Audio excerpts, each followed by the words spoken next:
সুপ্রিয় দর্শক, আপনারা দেখছেন এসপিএন বাংলা টিভি। দেখুন ও সাবস্ক্রাইব করুন এসপিএন বাংলা টিভি, দেশ ও মানুষের কথা বলে।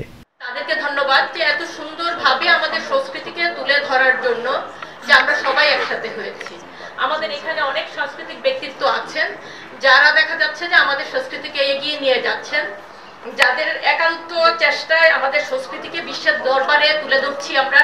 আমরা এইভাবেই যদি কাজ করতে পারি, সবার এই যে আজকে যেভাবে আমরা একসাথে হয়েছি, এরকম প্রত্যেকেই যদি আমাদের এই চেষ্টাটা থাকে যে আমরা বাংলাদেশি হিসাবে আমাদের যে সংস্কৃতি, আমরা সংস্কৃতিকে এগিয়ে নিয়ে যাব, আমাদের কালচারটাকে আমরা বিশ্বের দরবারে তুলে ধরব। এবং আমাদের দেখা যাচ্ছে যে জুলাই আন্দোলন আবার 1 বছর পূর্তি চলে এসেছে।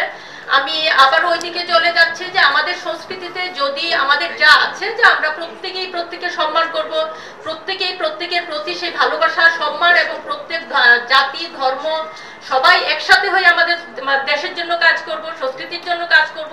যদি ওই বিষয়টা যদি কন্টিনিউয়েশনটা থাকতো, তাহলে আজকের আমাদের এই আন্দোলনটা হতো না। আমরা হয়তোবা এইরকম 71-এর পরে আবার নতুন করে বাংলাদেশকে চিন্তা করছি, এই সময়টা হয়তো আসতো না। বাংলাদেশ খুব সুন্দর ছিল, 71-এর পরে আমরা স্বাধীনতার পর সুন্দরভাবেই দেশ চলছিল, বাট আমাদের কালচারটাকে আমরা ভুলে গিয়েছিলাম, আমাদের সংস্কৃতিটাকে আমরা ভুলে যাওয়াতেই আমাদের এইরকম সমস্যাগুলো তৈরি হয়েছে। আমরা আশা করব আমরা প্রত্যেকে আমাদের বাংলাদেশি হিসাবে প্রত্যেকেই আমাদের জাতির, আমাদের ধর্ম, আমাদের সংস্কৃতিকে তুলে ধরে সংস্কৃতির সাথে একসাথে আমরা কাজ করে যাব। আমরা দেশ গঠনে সবাই একসাথে এগিয়ে যাব। আমাদের প্রত্যেকেরই প্রিয় দেশ বাংলাদেশ।